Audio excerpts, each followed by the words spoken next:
Closer to 500 at 462. 3-2. Swing and a deep drive to left center field. Hit way back. Tell it goodbye. And Canseco nails it into the screen. Here's a high drive. That might be on the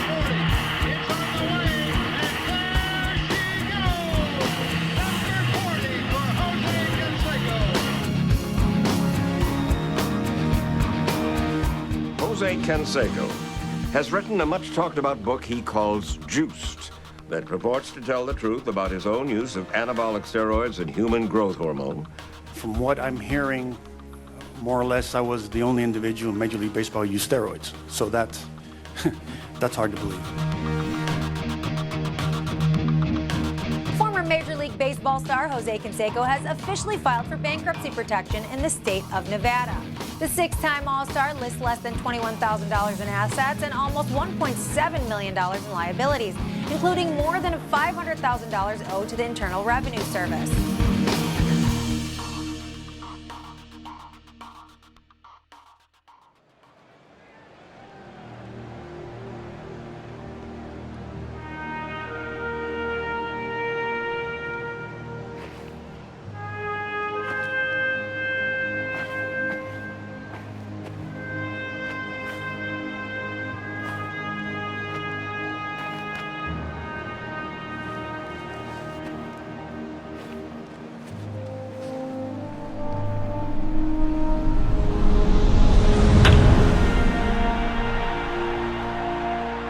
When I went into the league in 1985 and compared to today, it's completely changed the game around, completely restructured the game. That's why guys are hitting 50, 60, 75 home runs. If they are steroid-induced, it is what baseball has become. Jose Canseco names names, some of them superstar players, all of whom have categorically denied his charges.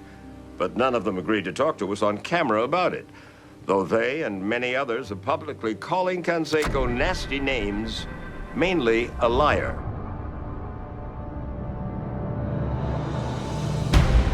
I solemnly swear the testimony you're about to give to be the truth, the whole truth, and nothing but the truth.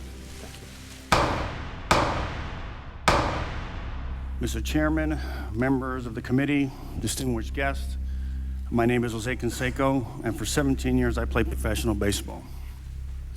I am humbled by the opportunity to appear before you today. Never in my wildest dreams could I have imagined that my athletic ability and love for America's game will lead me to this place and the subject that has brought me before this committee. When I decided to write my life story, I was aware that what I revealed about myself and the game I played for a majority of my life would create a stir in the athletic world. I did know that my revelations would reverberate in the halls of this chamber and in the hearts of so many. My heart and condolences go out to those families who lost their children to use of steroids. Today, I commit myself to doing everything possible to assist them in conveying to the youth of America the dangers that using steroids will bring. After this hearing, I would be happy to work with them in whatever way I can to help convey to the youth of America the message that steroid use is unnecessary to be a great athlete and that they are harmful to use to those who take them.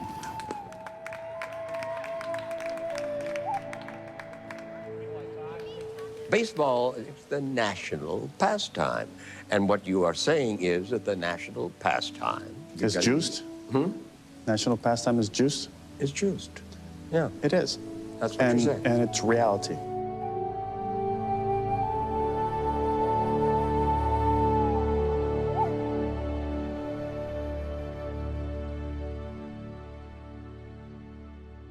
My brother and I weren't really good baseball players. As little kids, we struggled a lot. I made a lot of mistakes.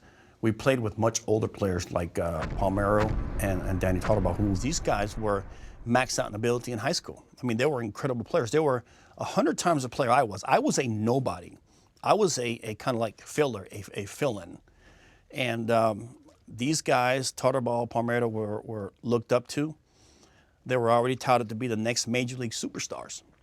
And I was a nobody. I was just a kid who you pick last. My father, he went to all of our games, and if we made a mistake, booed us off the field. And more than half the times, I remember my brother and I kind of running off the field crying and running to our mom. He was, I describe, very militant, perfectionist, by the book, everything by the book. Would not break the law no matter how minor it would actually be. Never showed a lot of emotions towards us, except maybe anger now and then. I think he, as an old-fashioned individual from an old-fashioned background in Cuba, I think back then physicality was accepted, not like it is today. So we got beatings now and then, believe it or not. But ironically enough, my mother never got angry. She was, you know, the individual that when there was a problem, she was a calmer, she was a soother. My father was a hothead for sure. But I think my dad meant well. And I think later on in life, he realized that the way he was going about it was wrong. You know, he tried his best, and I definitely loved my father tremendously.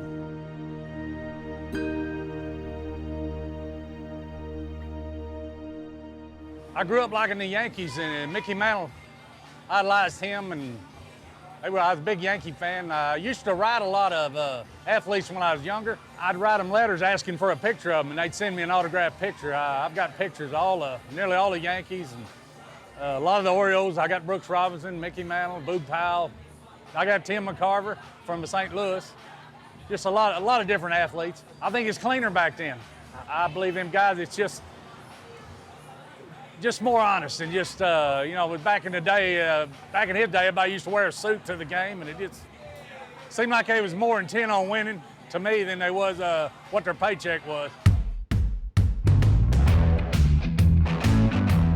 One of my favorite players was Reggie Jackson because of his incredible power, and I think not because of his power, because of his presence and the fact that he was an entertainer. And I think that people came out to watch him play. They wanted to see what Reggie Jackson was going to do. Whether he struck out 4 times and hit 4 home runs, he was a very entertaining player.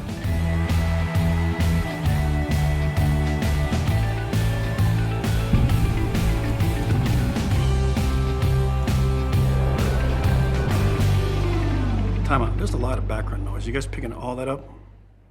Because I'm picking it up huge. Yeah, I mean, how can we do it over that? Especially in this part. I don't want this part because I'm only gonna be able to do this once. right, exactly. This is not gonna have a second take to it. So when I cover my mom and what happened, I'm not gonna do it twice. I can warn you right now.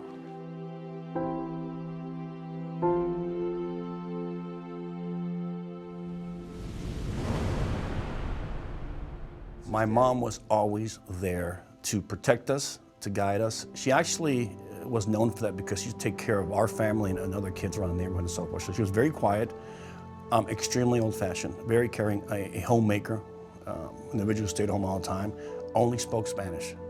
Decided that she had a Cuban culture, so why speak English? Even when we moved to the United States, ironically enough, my father, one of his part-time jobs in Cuba, he was an English professor, so he spoke very fluent, perfect English.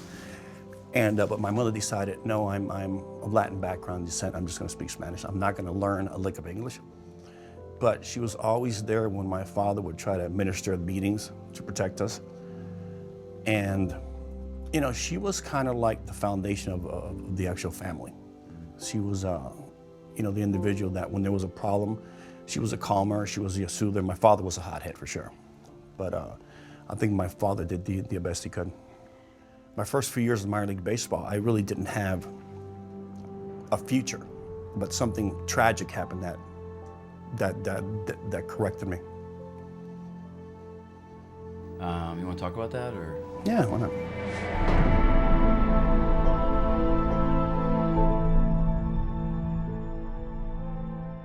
My mom was suffering sometimes from migraine headaches, which I actually have migraine headaches. So she was suffering from that. I think she was 51 or 52 at the time. So I was with Modesto, California, A-ball. And my mother had never seen me play professional baseball, because at that time, I think I was making $600 a month. I didn't have the money to fly them out. And my thing was eventually to have her come out, have my father come out to watch me play. In the middle of A season, which was in Modesto, California, I get a phone call.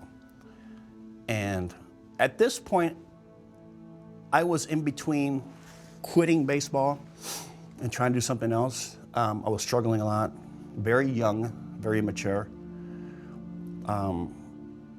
Didn't know what to do, what direction I wanted to take. Didn't take baseball serious at all.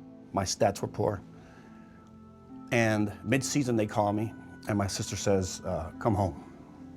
You gotta come home right now. And she wouldn't tell me why. I said, what's going on? She says, Mom is sick, you gotta come home right now. Next day I got on a flight. From the flight, straight to the hospital. Then they told me, your mom is dead. She had a brain aneurysm, and she died. What they have her on now is life support, meaning the brain is dead, there's no brain activity, but they're keeping the body alive. So I walked in, and I was in shock. I lost my mom. And I kind of lost my mind, started crying. And I always wanted her to watch me play. So I told her on the spot, for you, I'm gonna become the best baseball player in the world. I'm gonna do whatever it takes. I don't care what it is. It's gonna get done. This is my pledge to you, Mom. So eventually, no more brain activity, weeks passed, and we had to make a decision to take her off to life support. You know, worst day of my life, because I thought, I was a kid, I was only 18 or 19, I thought maybe there's a chance, maybe she might come back. It didn't happen. I finally took her off life support, and it shocked me completely. From that point in time, I guess what I did was I dedicated myself strictly to becoming the best player in the world, to accomplishing what I had promised her. I was gonna do this or die, period. There was no in between here, because my promise was to become the best in the world.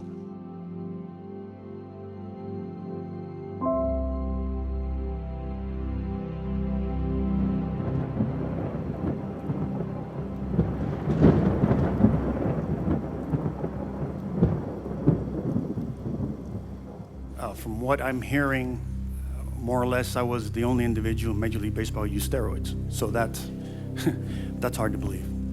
If Congress does nothing about this issue, it will go on forever. That I guarantee. This turns bad players good, good players great, great players into Hall of Famers. I absolutely believe that. Anybody that tells you different is lying. There's a reason to do this, and this is basically what you're seeing are professional athletes choosing the money over their integrity and their legacy, and they're doing it time and time again. It's been a common theme for Alex Rodriguez here at Fenway Park, and is sure to continue in all visiting ballparks the rest of the season as he hears a whole lot of booing from the fans here at Fenway. I think, in my opinion, the most effective thing right now would be for us to admit there's a major problem. My point is, what did Jose do wrong? Why shouldn't he mention these guys' names? First of all, he made the game more interesting. It's a boring game. At least he brought some attention to it.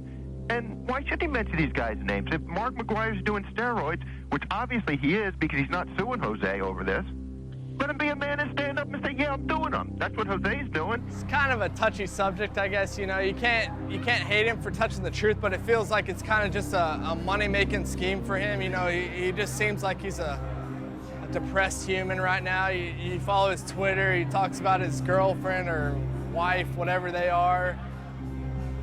And he sends out a bunch of very conflicting Twitter messages. You know, it's tough. You know, I don't know how to judge him right now, really.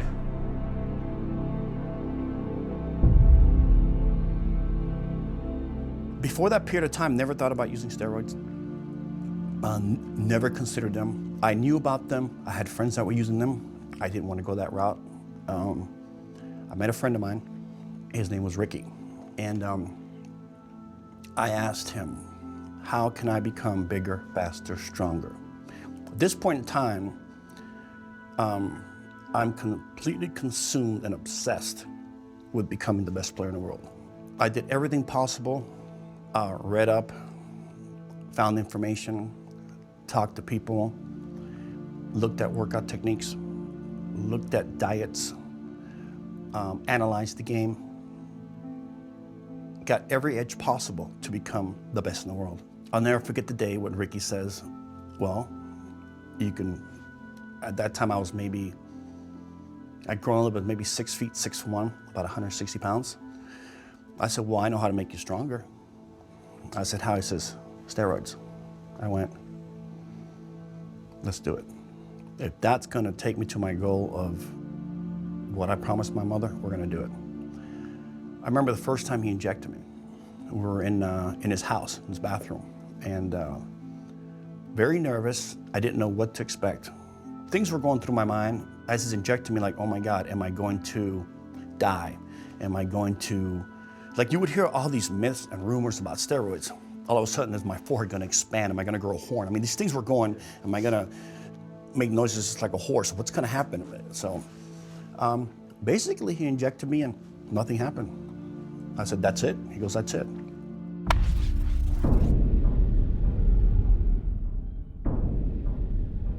What people never knew about me is that I am a perfectionist. I worked extremely hard. Sure, I used steroids, but I worked with the University of Miami with sprinting technicians there. I analyzed hitting technique. My main thing was, because I was so tall and getting heavier now, was to be able to accelerate my first couple steps. So I didn't want to be just your prototypical big guy who couldn't run. So I worked real hard at weight shifting, acceleration, biomechanics of running, the shortest distance from point A to B, proper slides, what part of the bag to slide on.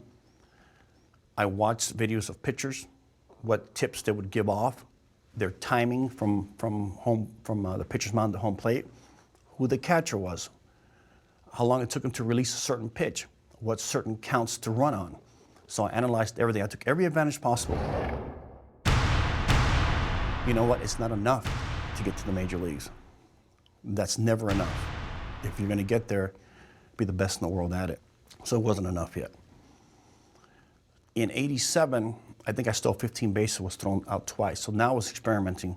In '88, I worked extremely hard during the offseason. I said, it's time. It's time to show the world what I can really do. I'm going to do the 40-40.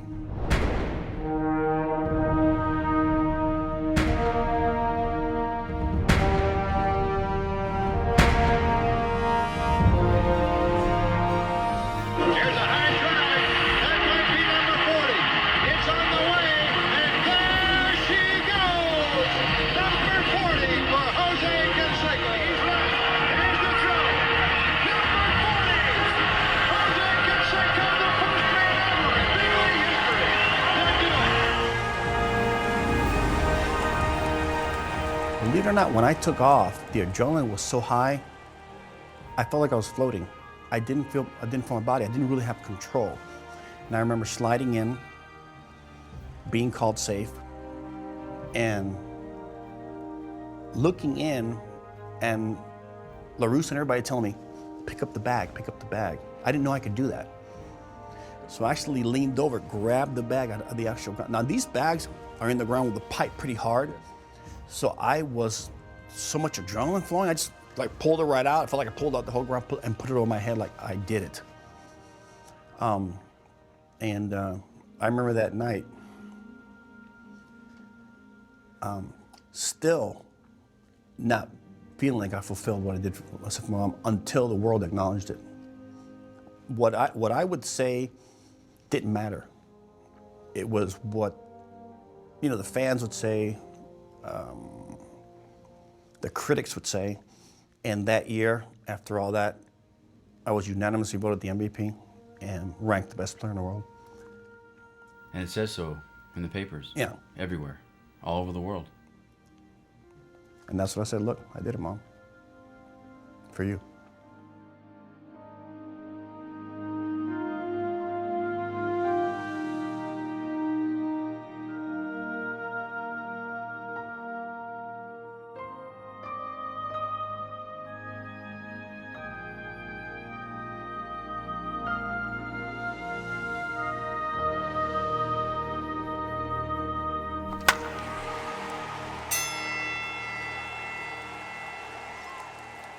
Hitting home runs is sexy. Girls like that. So, in Oakland, that's what it was all about. Him and McGwire, that's all what they were about.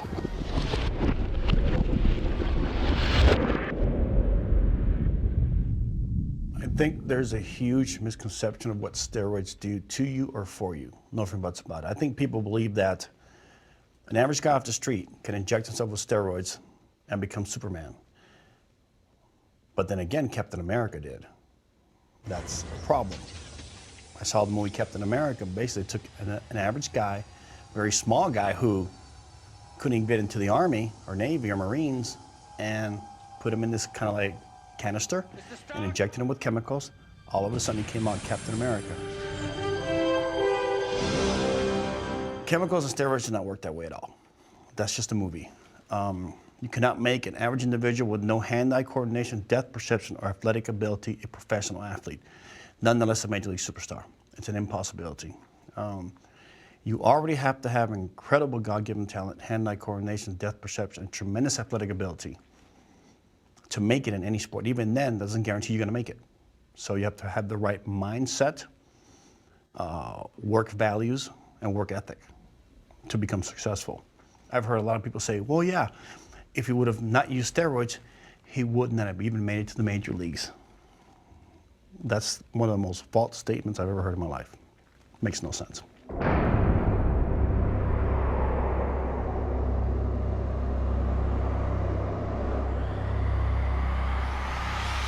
Steroids were completely allowed in Major League Baseball. There wasn't really a lot known about it in the public's eye. So players used it. When I used it, I really never thought it was even allowed in Major League Baseball. I think the first thing was I was going to fulfill the promise to my mother, number one. Along the way, Major League Baseball definitely knew myself and other players were using chemicals, nothing but about it. It was not really something that was even talked about, to be honest with you, in the sense of you can or cannot use it. It was just accepted in the game of baseball, period. I used them, other players used them, I actually educated other players, trainers, whoever would listen, and whoever wanted to become a better player to help out their team, their cities, their financial situation. I wasn't the type of guy who was going to hide what I was doing. It wasn't even related to that. If you would have come up to me and asked me, Jose, how are you doing this and how are you doing that? I would say, listen, I am using this substance. I'm incorporating with this hard workout with these supplements, but they don't work overnight, and they do not work without you working hard also. You got Babe Ruth, he drank. He would probably get drunk and go hit home runs. Nobody said anything about that. 60s, 70s, nobody was looking for anything, so we don't even know what they were doing. They could have been doing something, right? We don't even have any idea on how long steroids have really been in baseball. Even in my era, when there was testing in the very beginning, if a player tested positive for something, Major League Baseball did not care. They basically covered it up. Yeah. Nothing but about it. 'Cause I'm sure, point in time, someone mentioned steroids. Oh, we're going to test. We tested positive. Okay, it's no big deal. Right. It's being used in the game. And the funny part about it is that, Major League Baseball at one point, with these huge, strong power hitters, was becoming an entertaining arena also. Yeah. Fans wanted to come out. They wanted their money's worth. They wanted to see Mark McGwire and Jose Canseco hit a ball 600 feet and a big guy steal a base. They wanted to see something out of the ordinary. And, you know, steroids were part of the game. And it wasn't really talked about in any way, shape, or form amongst the players, the clubhouse, the coaches as a negative thing. It was win at all cost. At all cost means sacrificing your body, your mind, your time, everything to win for your ballpark.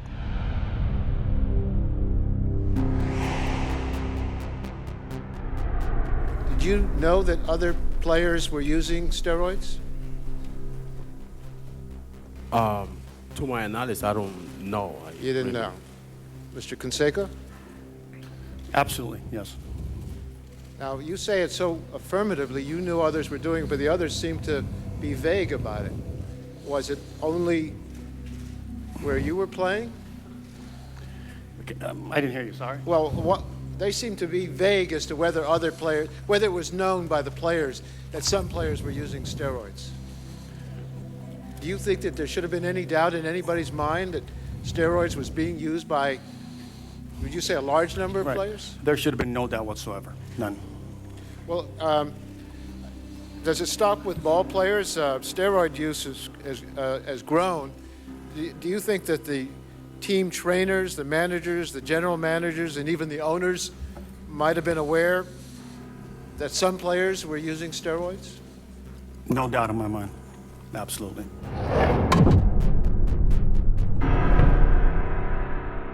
In their minds, as long as you're on the field, it's making you a better player, bigger, faster, stronger, and your value is going up, and they can sell tickets on your name and your ability, and it makes them money, it's business. You know, at one point in time, the Oakland A's, I remember when I first came up in '85, in September, they were averaging 4,000 or 5,000 people. At another point in time, Oakland rebuilt their whole team with Jose Canseco, promoting Mark McGwire, Dave Henderson. Now we're filling out the stands 50,000 a game, and we're sold out the entire season in spring training. It's a lot of money right there. After all what happened to him, and he ratted a lot of people out for the book that he wrote, you know, pissed a lot of people off, yet he was probably just telling the truth, and so that's why a lot of people got frustrated about it. Truth hurts, and I think he made some money off of it. However, now he's not doing that great financially, so in the end, actually, how did it really work out for him? Yeah, telling your story would be one thing, but telling a lot of other people's stories is another thing. Now, you've talked about naming names. It will be everyone that was involved with me. All, you know, people who I touched, people who I dealt with, people who were involved with me, whether off the field or on the field. It will be a true accounting. You know, at the same time, you know baseball. You know the code. What happens in the clubhouse stays in the clubhouse. What happens on the road and what you see on the road stays on the road. You know the code. You live by the code. Why violate the code? Because it wouldn't be a true accounting of my lifestyle if I couldn't account for everything.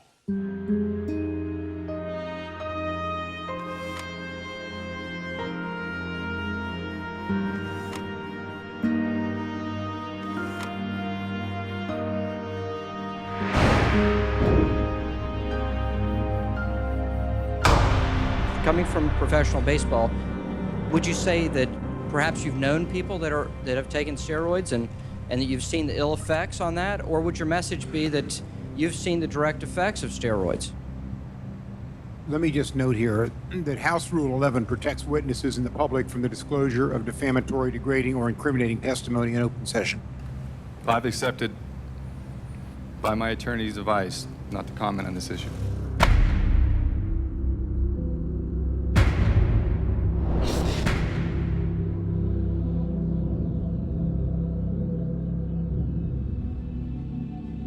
We had spoken about it because I know when he set the rookie record, he was not using steroids. But again, McGwire had a brother who was an avid weightlifter. He also had another brother that was 6'6", that was a quarterback in college. And I know one of the brothers, the younger one, who was very large, very muscle-bound individual. I think eventually he's the one that got McGwire interested in steroids. I think by the time I actually injected McGwire in the clubhouse, he had already been on it for a while. I think the brother was the one who educated him on steroids. And listen, yeah, you hit 49 home runs your first year, but do you want to break the all-time home run record? You have the ability to do it. And I think McGwire was watching me, how I was developing also. Yeah. And I was big, fast, and strong. And McGwire knew exactly what I was doing. And again, why not fall into suit? Why not do what's going to make you bigger, faster, stronger? Mm-hmm. And McGwire had a very good work ethic also. He was a very hard worker. Right. Yeah, I don't see him going out drinking. No, he wasn't that type at all. No, he was a very hard worker. So he was dedicated to the game of baseball also. Right.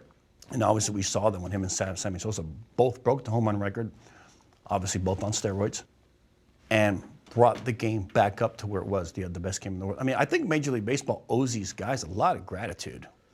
They should thank Mark McGwire and Sammy Sosa because of what they did. They had the whole nation watching these two guys of two different backgrounds and cultures going at it against each other and destroying the home run record, which all eyes from every sport possible, even if you didn't watch baseball, you're watching this race. And I think Major League Baseball owes a great, great gratitude to Sammy Sosa and Mark McGwire, definitely.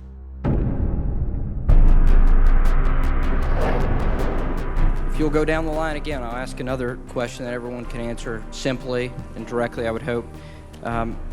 If it's proven that a player has set records while using steroids, should those records stand? Mr. Canseco? It's impossible to measure, I would guess, what one steroid does to one player and another player. There is no guideline to trying to say, well, if he hit 60 or 70 home runs because he was on steroids, we're going to take away 20 or 25% of his home runs. It's impossible. And Bonds hits one high. It's a dig. It is out. So who's the home run king? Bonds, obviously. Again, I'll say it. Bonds was a superstar. I truly believe if he even used steroids, no one's proven that he has used steroids yet. Right. There's no proof. There's a lot of allegations that he did, but there's no proof. Bonds is. I mean, I'll be honest with you, McGwire is the best consistent right-hand power hitter I've ever seen, and hands down, Bonds is the best consistent left-hand power hitter I've ever seen. So, I mean, these guys are just devastating.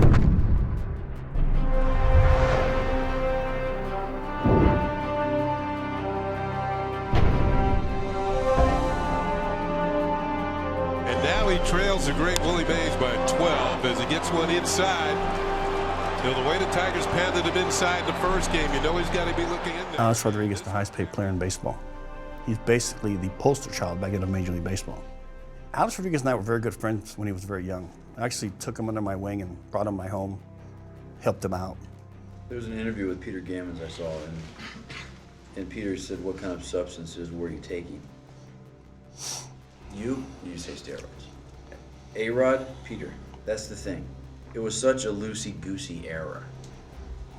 Kind of shifting away from just answer the question, A-Rod. He never really answered it. Well, if you don't answer it, obviously that means you were doing it. Obviously he's not denying, he's not saying no, I never touched it. Obviously that means, yeah, you know, what's the big deal? Everybody was doing it. I don't understand why it was, I know I wrote the book about it, but to clean the game up, and you know, I'm very honest, I wrote it out of anger towards Major League Baseball. But like I said, my emotions were so mixed. It was anger, sorrow, hate, you know, some laughter in there, but it was an emotional roller coaster. But I don't know why the players just didn't come out and say, so what, we did it. There was so much pressure for us to win. Winning is everything in America. Nobody remembers second place. It's well known that. How many times have we heard in any sport, oh, you're too small. Oh, if you're a little bit bigger, you develop a lot more power.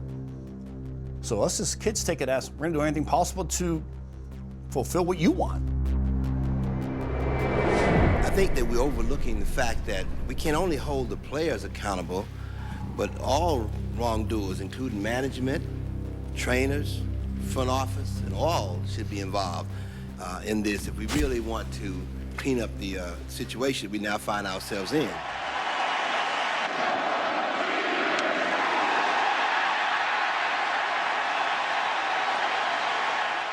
Major League Baseball has known this has been going on for a long time. However, they allowed it because They were still filling stadiums. Baseball was at an all-time high with revenue, and they just let it go. And then finally, when it came out, it was just the domino effect. Everybody knew about it, and then they had to step in and do something. But Bud Selig was his hands were tied. He had to come out and say something about it. Because of the mandatory drug testing and the random drug testing, I don't think there'll ever be something like that again, just due to the fact that they don't want to get caught. Now, the first time you get popped, it's a 50-game suspension. The second time you get popped, you're done for the season. So a professional athlete doesn't want to risk losing $20 million a year just because he's got to take steroids. I mean, Cabrera for Detroit, he's an amazing player. But, if he ever thins up and gets muscular, everybody's going to start questioning him. He's just a big dude, so. Major League Baseball suspended Baltimore's Rafael Palmeiro for 10 days, citing steroid policy violation. The Orioles' first baseman denied ever using steroids during a House hearing last March. Mr. Palmeiro. You solemnly swear the testimony you're about to give to be the truth, the whole truth, and nothing but the truth. Thank you very much. Thank you very much for being with us today. My name is Rafael Palmeiro, and I am a professional baseball player. I'll be brief in my remarks today. Let me start by telling you this. I have never used steroids, period. I am looking over at the players that were there because I was completely confused how those players can sit there and have no respect for the hearings of the congressional members, specifically Rafael Palmeiro, who basically says, I don't know how to tell you, but I've never used steroids. And I'm looking at him like, Rafi, I injected you. I put you in contact with someone you can acquire. What the hell's going on? I think when that happened, I realized that kind of solidified my thought that Major League Baseball and the Players Association and the players now were all in cahoots against me. So I was basically fighting an army by myself. And I realized I was in for a very long haul and that these individuals were going to try to make me look crazy. Now, the perfect guy to get to combat me would have been Rafael Palmeiro for a lot of specific reasons. Number one, he's Latin like I am.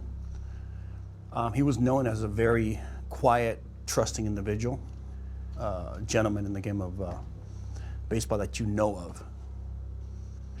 And an individual who had accomplished so much in the game of baseball.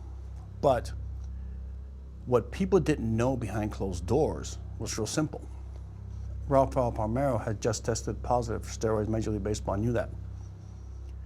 Major League Baseball had constructed a deal with Palmeiro. They said, listen, if you testify against Jose Canseco, in exchange, we'll let you to continue to play and accomplish what only a handful of other players have accomplished, which would be 500 home runs and 3,000 base hits. Once Rafael testified against me, he was guaranteed to play again. He did play. Shortly after that, after he accomplished these feats, what happened? Someone said, wow, wait a minute, something's going on. Jose Canseco can't be lying. Jose Canseco, even one of the members said, Jose Canseco can't be the only one who used steroids in Major League Baseball. I think they did a little investigation. I think congressional members subpoenaed Rafael Palmeiro's steroid test and realized that once they put Rafael Palmeiro's name together and the code that was sent to the testing facilities and put them together, which showed Rafael Palmeiro tested positive. At that point in time, Major League Baseball had the smoking gun in their hand. They threw it out to the media and said, whoa, look what we found. Rafael Palmeiro did test positive for steroids. After the fact, they said, which is a complete cover-up. So nobody wanted to say anything. I remember seeing McGwire, like they were scared. They were terrified. McGwire couldn't even answer. He had to turn back and look over his shoulder. I felt bad for them because these were, at one point in time, my friends, and I knew that Major League Baseball and the Players Association combined were so powerful that I could not blame them for doing what they did. I know now, I knew then they feared Major League Baseball and that they did not want to happen what happened to me to them because they had family support. A lot of them who played a long career wanted still occur in Major League Baseball where they're managing or coaching at some level. And they feared it. They did not want to speak against the truth. Nonetheless, to me, speak against one of the most powerful entities this planet knows. It's Major League Baseball.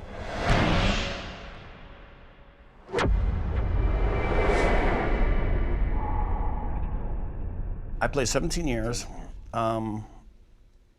People don't really know this, but I had 4 major back surgeries, elbow surgery, hand surgery. I actually had to hide 1 back surgery for Major League Baseball because I thought they would give up on me at one point. When I was with Tampa Bay, and my friend Glenn Dunn will validate this. He used to bring up my daughter, Josie, so I can see her in Tampa. I played half the season in incredible pain. He used to actually help me get dressed in the morning because I couldn't move. By the time I get to the ballpark, I'd be so drugged up, I'd be ready to play with painkillers. That year, by the All-Star break, I had 31 home runs, almost 80 RBIs, and was hitting over 300. I was unanimously voted to the All-Star game and was supposed to be in the home run competition. But my back gave out on me, and I couldn't go, and I had back surgery the next day, another ruptured disc. People have no idea what I went through physically, how much I loved the game, the pain I would put up with to play the actual game of baseball. But God, I think it was, 7 different teams? It was Oakland, Texas, Toronto, Boston, Oakland again, Tampa, Yankees, White Sox. Did I leave anybody out? So that'd be seven teams. So, out of those 7 teams, what team do you remember, like, just having fun? Like, just no pressure, nobody in your face, just a nice city, nice people, and you had fun. Texas was great. I loved playing for Texas because it's actually, when I was traded to Texas from Oakland, I remember having a really bad game. I remember striking out 3 times in one game and approaching the tunnel, and there was some fans above the tunnel, and I've never heard this before in my life. They said, Jose, don't worry about it. Don't worry about it. Get him tomorrow. I'm like, I'm not used to it. I just struck out 3 times. I'm used to fans booing and screaming at me, I can't believe you struck out 3 times. Earn your money, you stink. And when I heard that from the fans in Texas, it was very refreshing. I couldn't believe it. I said, wow, what great fans that they're staying behind me even though I had a bad game. And I think the next day I had a couple home runs. But I had never heard that type of positive from fans anyways. Texas and Boston, but probably Texas on the actual Boston. Yeah. So let's talk about the fans. I remember one time in a game they were chanting, were they chanting steroids or something? It was steroids and Madonna, both. Madonna? So it was. And you went out there and you gave them what they wanted and flexed. It was actually in Boston in the playoffs. And at that time, we had swept Boston, but I was playing right field. Mm-hmm. And I just hit a home run, I think, to put us ahead by 1. And I remember that night because it was really cold. And it was capacity crowd, maybe 50,000 people. And when I had gone out to the outfield, I mean, all the fans were chanting all at once, steroids, steroids. So I kind of turned around, just gave them a flex. They went nuts. They went crazy because I acknowledged them. I didn't get mad. Yeah. I was, I always consider myself also a ball player, but entertainer. Right. And I knew that the fans wanted to get their money's worth. Yeah. And I think we lose track, or the players of today have lost track of, sure, it's about winning, but you've got to entertain the fans. You've got to communicate with the fans. You have to acknowledge the fans because basically they're paying a lot of money to come out there.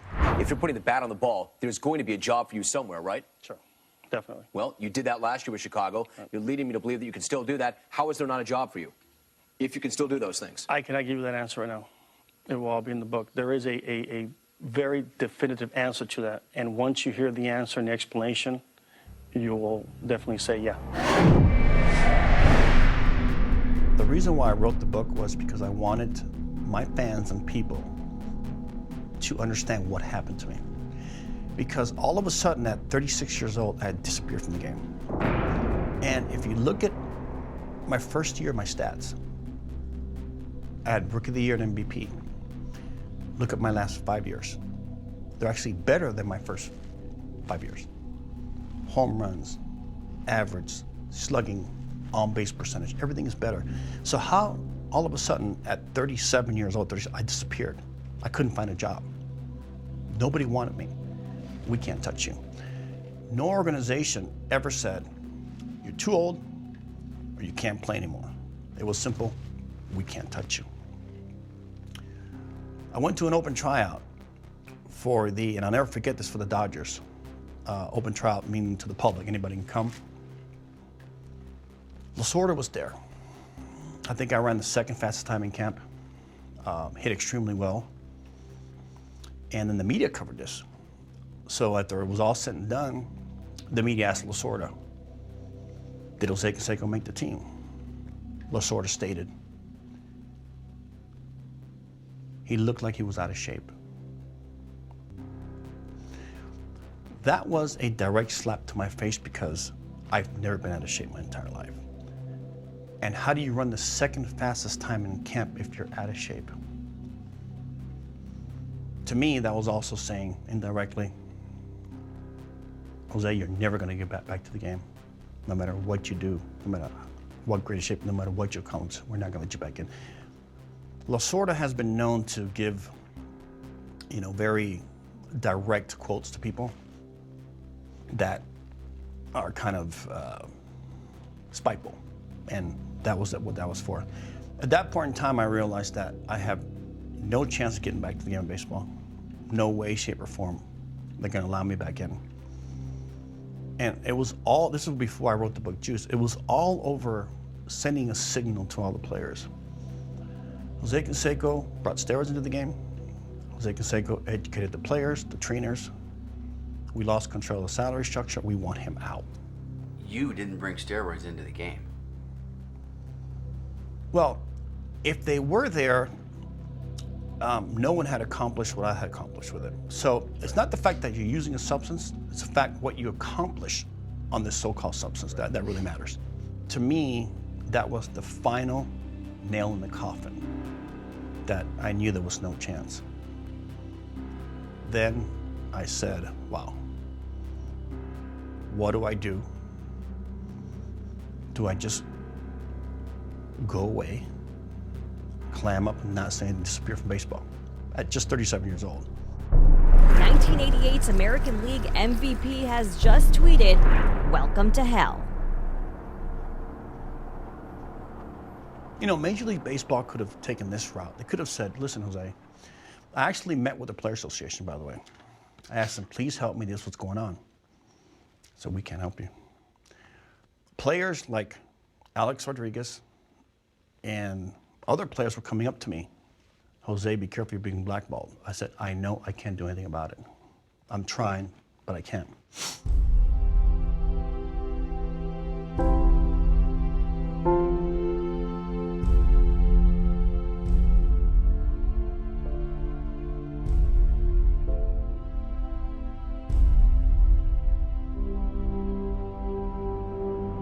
I tried everything. At this point in time, no one would communicate with me, no one would help me. Even my own player association turned their back on me. I remember talking to Don Fear, just nothing we could do. Wow, my own player association was supposed to protect me and give me advice and help me. Wow, amazing, nothing, blank. Then I said, how can I let people know what happened to me? I just can't disappear like this. People have to know what happened here. So then I contemplated writing the book Juiced. It was first supposed to start out a story on my life and what happened. The initial transcripts weren't going to have players' names. I didn't think we needed to have players' names because these were my friends and teammates. When I met with HarperCollins, I remember meeting with Judith Regan at the time when she was at HarperCollins. I told her about this, the book. She says, yeah, it will be great. My first transcripts came out. I said, Number one, we're not going to print this because nobody's going to believe you. In order for them to believe you, you've got to have names. At first, I believe HarperCollins and Judith Regan did not believe me. They thought, because I didn't put in them names, no, you're not telling the truth, this is crazy. There's no way. Eventually, I was kind of forced into the only way we're going to bring this out in the market when to produce your book is publish your book is if you name names. And believe me, when I named names, that was the tip of the iceberg. But they wanted specific names, specific people involved, because players I played with and so forth. At this point in time, I was caught up with an emotion of anger towards Major League Baseball. My direction was not towards the players, but I was so focused on what baseball did to me, the game I loved, turned their back on me, that I think my anger completely overwhelmed me and controlled me to where I made a decision of putting the players in. But my attack wasn't on the players. My attack was on Major League Baseball. I think the players were a vehicle to get to Major League Baseball. And the whole process in between, I swear it was, jumping from situation to player, remembering good things, bad things, remembering Major League Baseball. It's like I had one devil and one angel on one shoulder. And the devil's telling me, do it, do it, do it. You got to get these people back from what they did to you. And the angel's going, forgive and forget, don't do it. And I'm torn apart inside, and I'm at one point almost giving up. And this guy's telling me, no, I can't believe what it did. It was nightmarish. I felt like I was two people at certain times, and just completely going from hatred to, I'm sorry because I'm writing this, to, wow, I remember having a good time when this guy was funny, to, so the emotions were, it was everywhere. It was completely tearing me apart inside. So the book took a while to write because I actually wrote it. But I was sorry at times for even mentioning guys like Mark McGwire, who were my teammates and friends of mine. But at the same time, this anger towards Major League Baseball, what they did to me. And I knew they could have taken a different route. I knew they could have talked to me. I knew they could have pulled me aside. I knew they could have respected me as a human being and said, Jose, how can we solve this? And it's like, it's like your own dad slapping you in the face. When I played for me, I couldn't believe it, what they just did. They shut their doors to me. No explanation, no nothing. Player Association, no help from them. And they're supposed to be the goddamn Player Association. They're supposed to be working in my behalf. I could not believe it. The things that go on in Major League Baseball, and I'm sure some players can attest to this when they become blackballed. For example, Pete Rose. He gambled. Let's assume he gambled on other teams, which had no outcome on his situation, his teams. He's still being blackballed. The best hitter, period. And these idiots butt sealing want to induct him into the Hall of Fame? Is that some type of revenge? Are they using him as an example? That shouldn't be the American way. There's never going to be another Pete Rose. What he accomplished is ridiculous. And you got some idiot up there who basically never played the game, knows nothing about the game. No, you know what, we're going to use you as an example forever. The moment was overwhelming. Pete's brother David put his arms around his mother. They embraced and cried for the next several minutes. It was bigger than most people and probably even Pete Rose had figured. The fans said thanks for waiting, then they said thanks for the memories. It's one memory Cincinnati will never forget.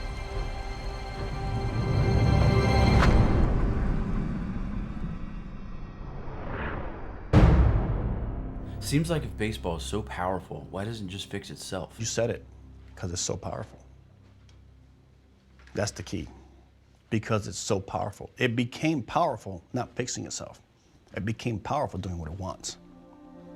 That's the problem. When I went before the congressional members, I thought for sure something was going to happen. Maybe a player was going to speak out for the truth, or some form of the truth, not deny everything completely. But I think, the congressional members actually saw through that. I think they're not stupid. They realized what was going on. That's why someone wanted someone subpoenaed Rafael Palmeiro's test. And Major League Baseball finally had to kind of throw Palmeiro under the bus also. And I think that's a lesson learned to Palmeiro, that there's no one player greater than Major League Baseball, that at any point in time, any player could be used as a guinea pig or a scapegoat or sacrificed in the behalf of the name of Major League Baseball. So, who did you have on your side? My attorney, myself, and that's it. No one. That's it. Your dad? Where's your dad? You got him out of it? My dad knew what's going on. I kind of talked to him briefly about it. He said, just do what's right. And you did. And I told the truth. And that's all I had. I had, myself, my attorney, the truth. And I was fighting in an army of, we call army of darkness. Army of darkness. It was an army of darkness. It was an army of liars.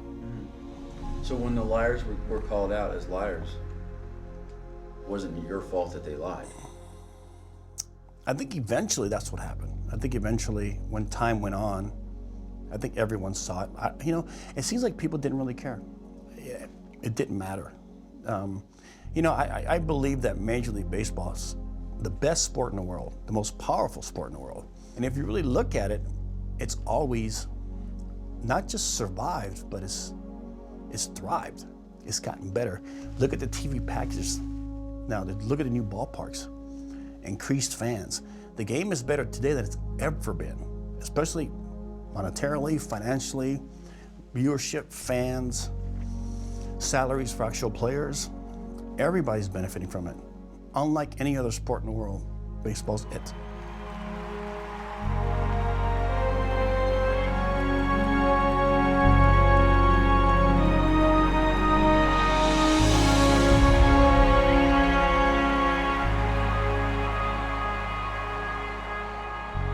My addiction was baseball. People say, oh no, you're addicted to steroids. No, my addiction was baseball. The off season, spring training, the smells, the odors, the ballparks, the lights, the fans, obviously the finances, nothing much about it. The whole process of baseball. I was lucky enough to where I had the ability to destroy a baseball. I wanted to see how far baseball can be hit, humanly possible, and I did it a few times. But you get addicted to that. And I think that addiction keeps you young. I think those memories keep you young, but there's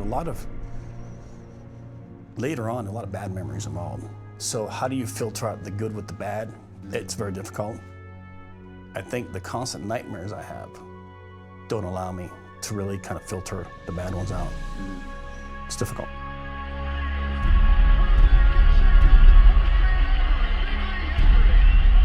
You love baseball. Yeah. You like hitting a baseball. I love it. More than what people can fathom times infinity. Absolutely. The best game in the world. Are you a survivor? I think so. I think everyone is in their own way, depending on what they go through in life. Definitely. My story is real simple. I made a promise. And I don't break my promises for anybody. No matter how difficult that promise was to fulfill, I did it. Well, at one time, Jose, you were the greatest player. I was. At one time, I fulfilled my promise. I was rated the best in the world at one time.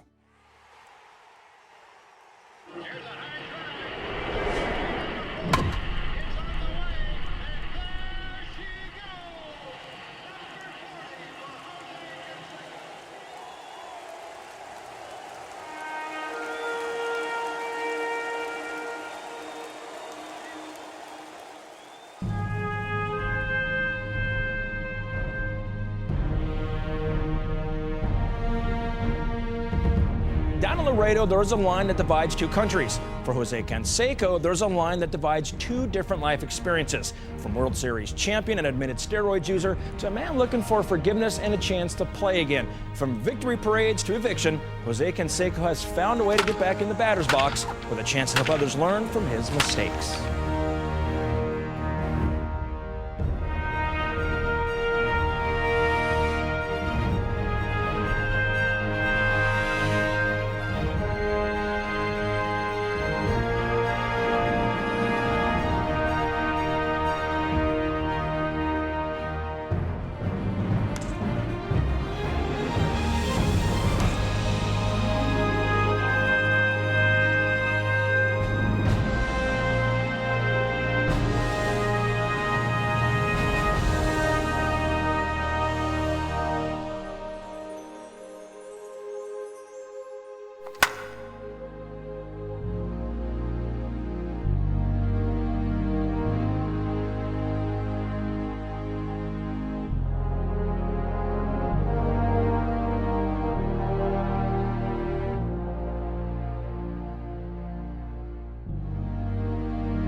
I would love to be a manager of a Major League Baseball team.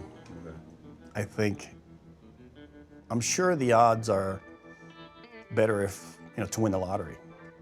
But anything is possible. I mean, if I accomplish the 40-40 on a promise, something had never been done, why not sometime in the future become a manager of a baseball team, of a Major League Baseball, not just any baseball team, Major League Baseball. Might be interesting.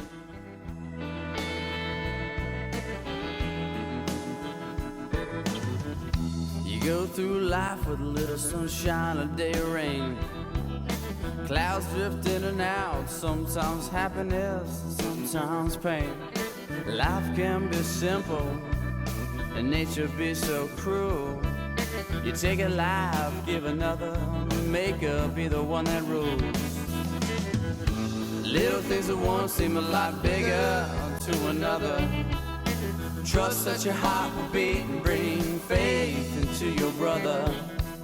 Say a prayer, look deep into the sky, open your eyes. 'Cause when the day comes, you gotta call and make up.